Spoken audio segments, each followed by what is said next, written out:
बहुजनांचा उपहास करून राष्ट्र कधीच पुढे जाऊ शकत नाही अशा प्रकारचा विचार दिला आणि महाराष्ट्राच्या कृषी, सहकार, शिक्षण, उद्योग या सगळ्या धोरणांची मुहूर्तमेढ केली। ते आपल्या सर्वांचेच दैवत राजश्री शाहू छत्रपती महाराज यांना मी विनम्र आदरांजली अर्पित करतो, त्यांना मानाचा मुजरा करतो। आजच्या या ग्रंथ प्रकाशन सोहळ्यामध्ये प्रामुख्याने आपल्यामध्ये उपस्थित आदरणीय शाहू छत्रपती महाराज ज्यांच्या मेहनतीतून, संकल्पनेतून आणि पाठपुराव्याने या ग्रंथाचं प्रकाशन आज आपण करू शकलो ते राज्याचे शिक्षण मंत्री श्री विनोद तावडेजी, कोल्हापूरचे सुपुत्र असलेले राज्याचे सहकार मंत्री चंद्रकांतदादा पाटीलजी, नवनिर्वाचित खासदार आणि आपल्या सर्वांचे भूषण असलेले सन्माननीय संभाजीराजे छत्रपती, या ठिकाणी मंचावर उपस्थित सन्माननीय महापौर अश्विनी रामाणे, आमचे सहकारी आमदार श्री सुरेश हरवणकरजी, अमल महाडिकजी, उल्हास पाटीलजी, या ग्रंथाचे संपादक आणि खऱ्या अर्थानं ज्यांनी अमूल्य अशा प्रकारचा ठेवा आपल्या सर्वांकरता तयार केला ते डॉक्टर रमेश जाधवजी, उच्च शिक्षण संचालक डॉक्टर धनराज मानेजी, या ठिकाणी उपस्थित सर्व सन्माननीय अतिथीगण, भगिनी आणि बंधूंनो, आज आमच्याकरता अत्यंत भाग्याचा दिवस आहे की खऱ्या अर्थानं राजश्री शाहू महाराजांचा गौरव ग्रंथ याचं प्रकाशन, तिसऱ्या आवृत्तीचं प्रकाशन करण्याची संधी या ठिकाणी आम्हाला मिळाली आणि ज्या प्रकारे तावडे साहेबांनी सांगितलं, मी देखील हेच म्हणतो की अशा प्रकारचं चांगलं काम करणं हे आमच्या भाग्यात लिहिलं असल्यामुळे आज या ठिकाणी आम्ही उपस्थित आहोत आणि या ग्रंथाचं प्रकाशन करू शकलो। खरं तर इतका सुंदर ग्रंथ हा तयार झालाय आणि खरोखर संपादकांचं मी याकरता अभिनंदन करेन की अनेक चरित्र आपण लिहितो, चरित्राचा एक नायक असतो, चरित्रामध्ये जर ऐतिहासिक अशा प्रकारचा नायक असेल तर त्यात 90% इतिहास असतो, 10% तो जो काही त्याला एक ड्रामटायझेशन करावं लागतं तो भाग त्याच्यामध्ये असतो। पण या ठिकाणी हा जो ग्रंथ संपादित करण्यात आला, प्रकाशित करण्यात आला, हा जर आपण उघडून बघितला तर याच्यामध्ये पूर्णपणे वास्तववादी सत्य आणि अतिशय संशोधन केलेल्या अशा प्रकारच्या सगळ्या कागदपत्रांवर आधारित अनेक गोष्टी ज्या कदाचित राजश्री शाहू महाराजांच्या जीवनातल्या आपल्या समोर आल्या नाहीत किंवा आल्या नसतील अशा दुर्मिळ गोष्टी याच्यामध्ये आपल्याला पाहायला मिळतात। आणि म्हणून मला असं वाटतं की खऱ्या अर्थानं महाराष्ट्र शासनानं हा जो काही ग्रंथ प्रकाशित केला आहे पुढच्या अनेक पिढ्यांना मार्ग दाखवणारा, अनेक संशोधकांना विविध बाबींचं संशोधन करण्याकरता उपयोगी आणि कुठल्याही विद्यापीठानं आपल्या संग्रहित ठेवावा अशा प्रकारचा ग्रंथ या ठिकाणी तयार झाला। म्हणून खऱ्या अर्थानं तावडे साहेबांचं आणि डॉक्टर रमेश जाधव यांचं मी मनपूर्वक अभिनंदन करतो। आपल्या सर्वांनाच माहिती आहे की ज्या प्रकारे राजश्री शाहू महाराजांनी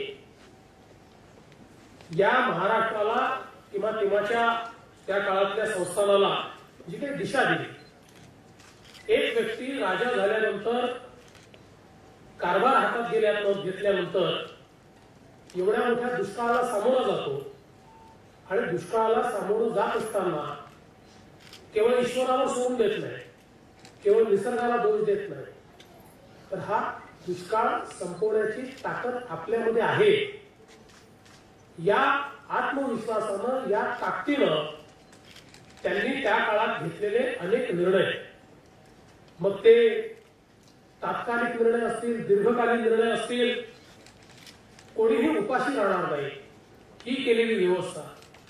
अगदी कामावर कामं तयार झाली पाहिजे, त्या कामावर आलेल्या महिला असतील तर त्यांच्या मुलांची काय व्यवस्था झाली पाहिजे, इथपर्यंत प्रत्येक छोट्या छोट्या गोष्टीची काळजी त्यांनी घेतली आणि पाण्याचे साठे तयार केले पाहिजे. खरं म्हणजे आज आपल्या सरकारनं जलयुक्त शिवारसारखी योजना ज्यावेळी तयार केली त्यावेळी या योजनेची जी मूळ आहे, त्याची जी संकल्पना आहे, छत्रपती शिवाजी महाराजांनी ज्या प्रकारे पाण्याचं नियोजन केलं त्या नियोजनाच्या संकल्पनेतून किंवा छत्रपती शाहू महाराजांनी ज्या प्रकारे पाण्याचं नियोजन केलं त्या संकल्पनेतूनच आज आपण या ठिकाणी ही जलयुक्त शिवारसारखी योजना राबवतोय. आणि त्यावेळी दुष्काळावरचा अचूक उपाय हे पाण्याचं नियोजन केलं पाहिजे हे महाराजांच्या लक्षात आलं आणि ज्या प्रकारे त्यांनी पाटबंधारेसारखं खातं त्या काळामध्ये सुरू करून आणि त्यातनं राधानगरीची निर्मिती केली आणि खऱ्या अर्थानं पाण्याच्या नियोजनातनं आपण कशा प्रकारे सामान्य शेतकऱ्याला सुजलाम सुफलाम करू शकतो याचा मूल मंत्र हा राजश्री शाहू महाराजांनी आपल्याला दिला. असं म्हणतात की जे प्रेषित असतात ते 100 वर्ष पलीकडचं पाहतात आणि तशीच अवस्था होते. आपण जर शाहू महाराजांचं एकूण चरित्र बघितलं तर 100-200 वर्ष पलीकडचं पाण्याची ताकद त्यांच्यामध्ये होती, शक्ती त्यांच्यामध्ये होती आणि म्हणूनच एवढ्या मोठ्या प्रमाणात ते सुधारणा करू शकले. या शेतकऱ्याची अवस्था अशी का झाली या संदर्भात अतिशय मार्मिक विवेचन त्यांनी केलं आणि त्यांनी सांगितलं की जर शेतकऱ्याची अवस्था सुधारायची असेल तर शेतकऱ्याला शेतीचं शिक्षण दिलं पाहिजे, त्याच्या शेतीमध्ये गुंतवणूक झाली पाहिजे. शेती छोटी छोटी आहे त्यामुळे छोट्या तुकड्यांमध्ये शेती करून ती फायद्याची होऊ शकत नाही. एकत्रितपणे शेतकऱ्यांनी जर शेती केली तर ती शेती लाभाची होऊ शकते आणि यासोबत केवळ शेतीच्या आधारावर चालणार नाही तर शेतीला विपणनाची जोड, मार्केटिंगची जोड दिली पाहिजे आणि त्याच्यासोबत शेतीवर उत्पादित अशा प्रकारच्या उद्योगाची उभारणी केली पाहिजे.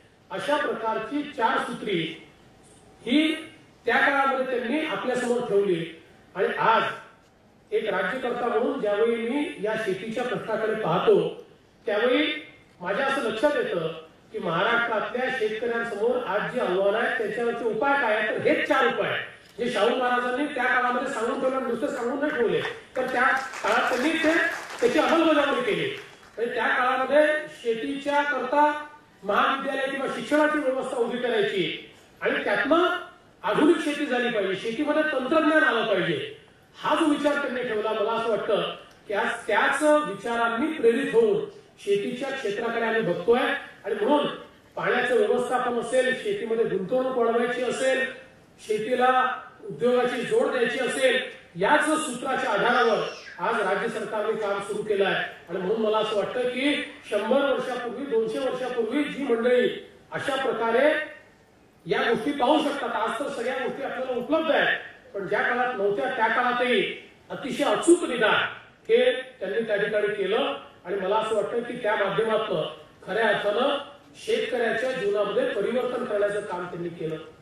खरं म्हणजे अनेक वेळा आपण असं म्हणतो की शाहू महाराजांनी बहुजन समाजाच्या हिताकरता काम केलं, पण आपण जर बघितलं तर आपल्या सामाजिक जीवनातला एकही अंग असा नाही की ज्याच्याकरता शाहू महाराजांनी काम केलेलं नाही. पण एक गोष्ट निश्चित त्यांना माहिती होती आणि ती गोष्ट त्यांनी सांगितली की जर देशाचा विकास करायचा असेल, समाजाचा विकास करायचा असेल तर जोपर्यंत बहुजनांचा विकास होत नाही तोपर्यंत देशाचा विकास होऊ शकत नाही. केवळ मूलभूत लोकांच्या विकासाने देश विकासाकडे जाऊ शकत नाही, तर त्या विकासाच्या प्रक्रियेमध्ये समाजातले सगळे घटक आले पाहिजे. या मानसिकतेतनं त्यांनी जो सामाजिक समतेचा संदेश दिला मला असं वाटतं की खऱ्या अर्थानं तोच अत्यंत महत्वाचा आहे.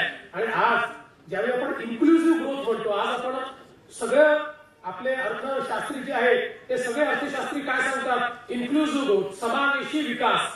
हा इन्क्लुझिव्ह ग्रोथ किंवा समावेशी विकास म्हणजे दुसरं काही नसून ज्या बहुजन समाजाला विकासाच्या प्रक्रियेमध्ये आणण्याकरता शाहू महाराजांनी कार्य केलं तोच इन्क्लुझिव्ह ग्रोथ आज सगळ्या अर्थशास्त्रांना समजला. आणि म्हणून सगळ्यांच्या लक्षात आलं की काही लोकांच्या विकासाने देश विकसित होऊ शकत नाही. विकासाची प्रक्रिया ज्या लोकांना वंचित ठेवत राहते त्या लोकांना विकासाच्या प्रक्रियेमध्ये आणायचं, याच्याने खऱ्या अर्थानं देशाचा विकास होऊ शकतो. आणि मला असं वाटतं की ज्यावेळी पंतप्रधान सबका साथ सबका विकास म्हणतात त्यावेळी हाच शाहू महाराजांचा मंत्र की समाजातल्या सगळ्या घटकांच्या विकासाचा विचार राज्यकर्त्यांनी केला पाहिजे, त्याच विचाराने आपण निश्चितपणे पुढे जातो. आज खरं म्हणजे मला देखील या गोष्टीचा अतिशय आनंद आहे की संभाजीराजे छत्रपती यांना माननीय राष्ट्रपतींनी त्यांच्या कोट्यामधलं राज्यसभेवर नेमलं. पण मला या ठिकाणी सांगितलं पाहिजे की ज्यावेळी मी माननीय पंतप्रधानांना भेटलो आणि पंतप्रधानांची या संदर्भातली चर्चा झाली त्यावेळी स्वतः पंतप्रधानांनी हा प्रस्ताव ठेवला. पंतप्रधान असं म्हणाले की हे जे घराणं आहे, ज्यांनी जो विचार दिला हा व्यक्तीचा सन्मान आहे, हा विचाराचा सन्मान आहे. आणि पंतप्रधान असं म्हणाले की विधानसभा से तो 254 लोग आते हैं, सारे प्रकार के लोग उसमें आते हैं, पण राष्ट्रपती त्याच लोकांना नियुक्त करतात की ज्यांच्यात काहीतरी वैशिष्ट्य आहे, ज्यांनी देशाला समाजाला काहीतरी दिलं आहे. आणि ते असं म्हणाले की छत्रपतींच्या घराण्याने समाजाला आणि देशाला इतका मोठा विचार दिलाय की त्या विचाराचा सन्मान हा जर करायचा असेल तर मी राष्ट्रपतींच्या कोट्यामध्ये त्यांच्या नावाची शिफारस करतो आणि त्यातनं त्यांना आपण राज्यसभेवर पाठवलं पाहिजे.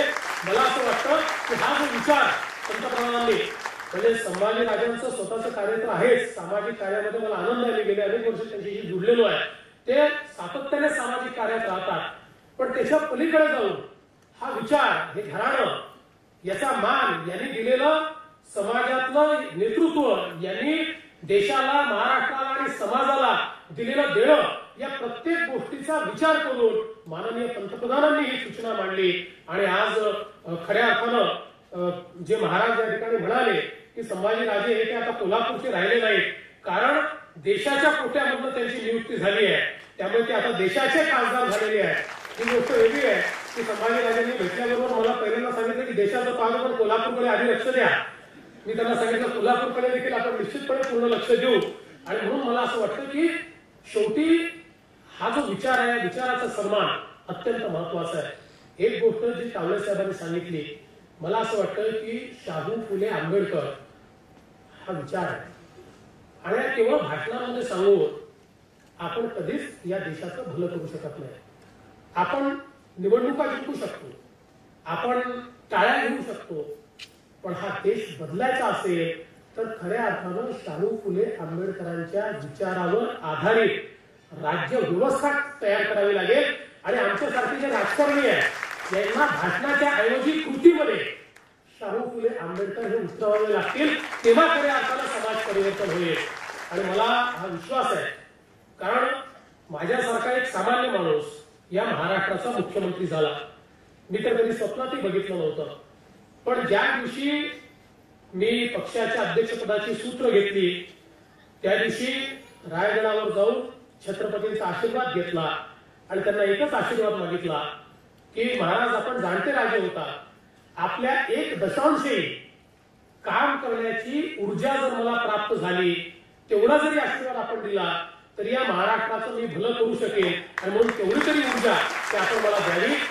आणि मला खरंच त्यांचा आशीर्वाद मिळाला आणि त्या आशीर्वादाने या ठिकाणी पोहोचलो. त्यामुळे सत्तेचा कुठलाही लोभ नाही, सिंहासनाची कुठली आस नाही. जे काम दिलंय ते काम पूर्ण करायचं आहे. आणि ते काम करताना छत्रपती शिवाजी महाराज, छत्रपती शाहू महाराज, महात्मा ज्योतिबा फुले, डॉक्टर बाबासाहेब आंबेडकर या सगळ्यांनी जो मार्ग दाखवलाय त्या मार्गावर चालूनच या राज्याचा विकास आम्ही करून दाखवू, हा मला विश्वास आहे.